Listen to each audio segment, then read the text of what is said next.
Hello everyone. In this video, we are going to talk about tenses. We're going to learn about tenses. So, this video is beneficial for the students from class 6 to 12. But because tense is one of the chapters which is given in the curriculum, or whether it is a state board or CBSE board, in all these classes from 6 to 12.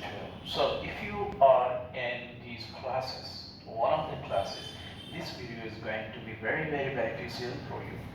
Now, as we are starting this chapter 10, first of all we need to get rid of one famous confusion that comes to our mind, is that is there any difference between time and tense?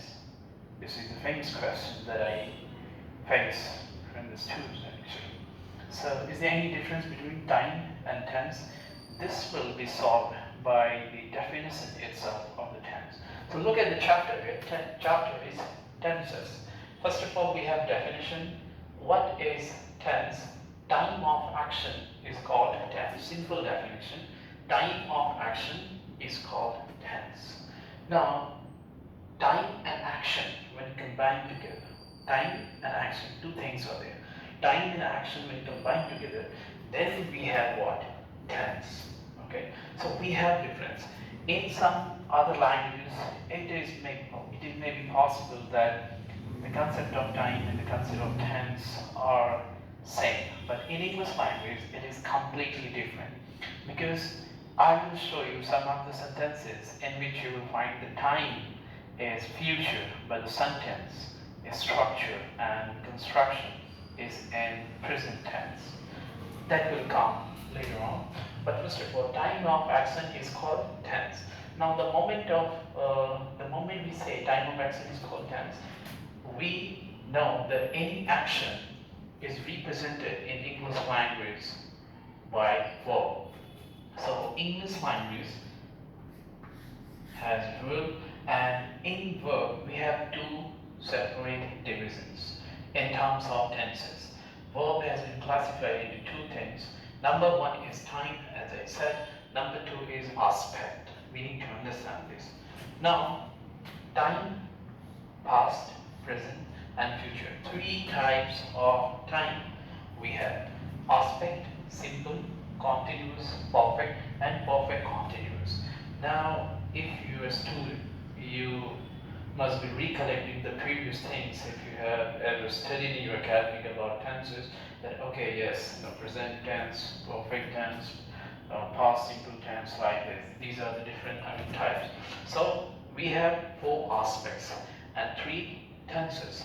If we combine these two things, how many types of time we have? Three. How many types of aspects we have? Four. 3 into 4 is equal to 12.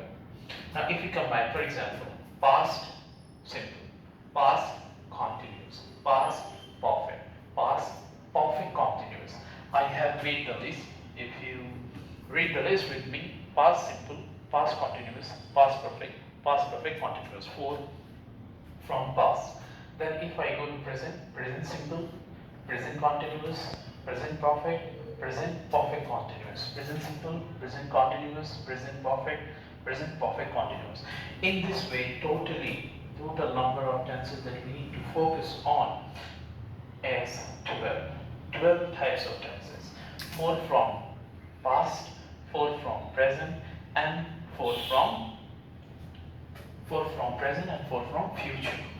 So this video will give you a big picture of understanding in tenses. Now, first of all, when we talk about verb, we need to know certain types of verb, because we have many divisions of verbs. For example, action, non-action verbs, regular, irregular verbs, finite and non-finite verbs. But regarding tenses, in tenses, at least some of the divisions that we need to focus on first is that the division main verb and auxiliary verb. Main verb is also called in some books lexicon, and auxiliary is also called helping verb. Helping verb.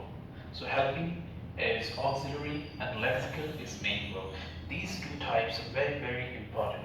When you talk about main verb, think about any action word. Think about, for this moment, action word. Okay, for example, go. Go has this verb, go. Go has movement, and that's the reason we can say it is an action verb. Go, and the second form is went, third form is gone, fourth form is going, and go. So another thing that we come to know, that any main verb in English language has totally 5 forms, from V1 to V5. V1 to V5. So this is V1, this is V2, verb 3, verb 4, and V1, V2, V3, V4, and V5. We need to also know the terminology or the names for particular forms of verb. But first of all, in main verbs, how many types of verbs we have? Total forms from verb 1 to verb 5, V1 to V5. If I come to nomenclature, the name given to particular forms of verb, V1 is called simple present form. I hope it is coming in the camera, but I'm also reading out. V1 is called simple present form. V2 is called simple past form. Simple past form. V3 is called past participle. Past participle. V4 is ing form, and that's the reason it is common, and we did not give any particular label that it's present continuous or past continuous, because it is used in both the tenses. So V4 is just continuous form. V5 is again simple present form. V5 simple present form. So these are the nomenclature and particular names for verb 1 to verb 5, in which out of these 5 types of forms of verbs, we need to learn by heart only 2.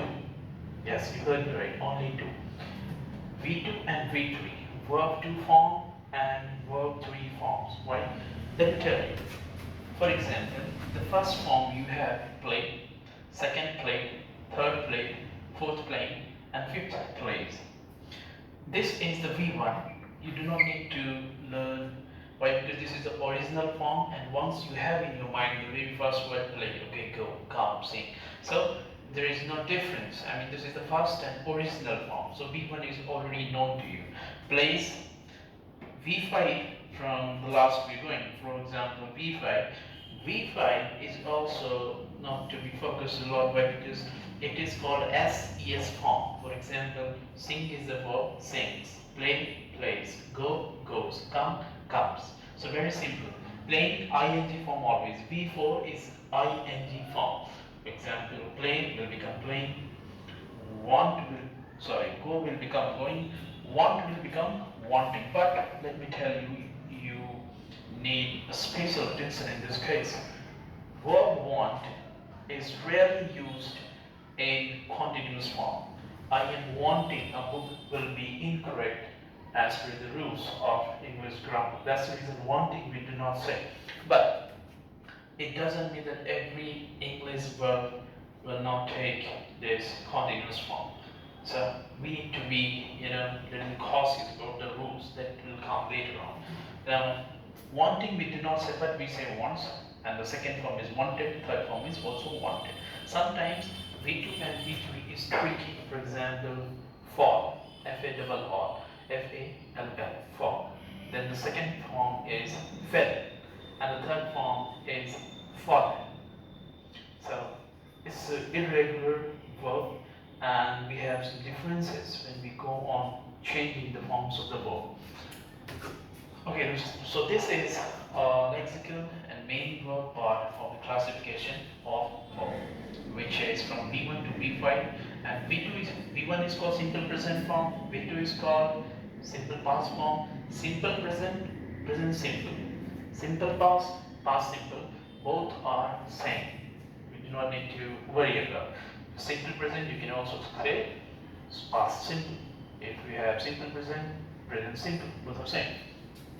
Now coming to auxiliary verb. Auxiliary is nothing but also called helping verb. Most commonly it is called helping verb, but the original name is given auxiliary. We have two divisions here, modal and primary.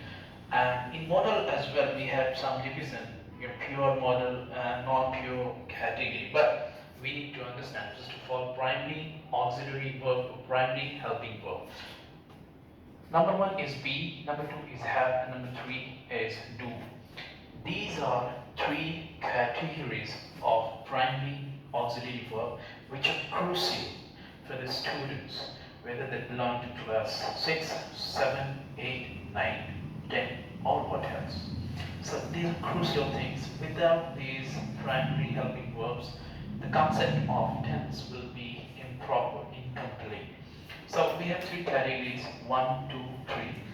This is called forms of be. For example, in V1 is called present form, okay, present form.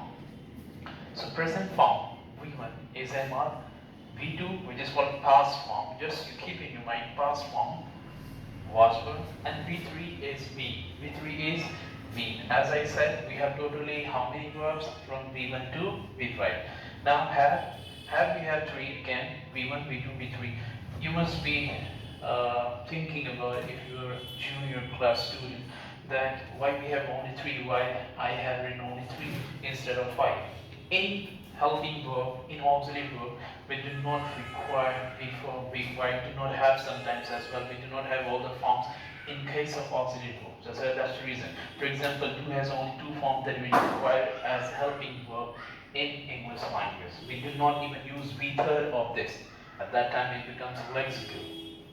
Okay, so V1, V2, V3, forms of be, forms of have, and forms of do, and various forms we have. V1 have, has, V2 had, V3 as well had. This one is little tricky one, but because the forms are same for V2 and V3, it remains same. The forms remain same. And forms of do, we have only two actually. V1 oblique V5. In this case actually do and does, if they are used, do and does, they are used in one place only. That's the reason I have in V1 and V5, because if I write only V5 it will be somehow incorrect and inappropriate. V2 is the, so these helping verbs are used as auxiliary or helping verbs in sentences. They support the sentences, they support the main verb in the sentences. And now you need to focus on, after understanding all these things, that the aspect text, which aspect text, which helping verb, and which lexical verb. So if we talk about simple, let it be present simple, let it be future simple, let it be past simple. If you have simple aspects, four we have: simple, continuous, perfect, and perfect continuous.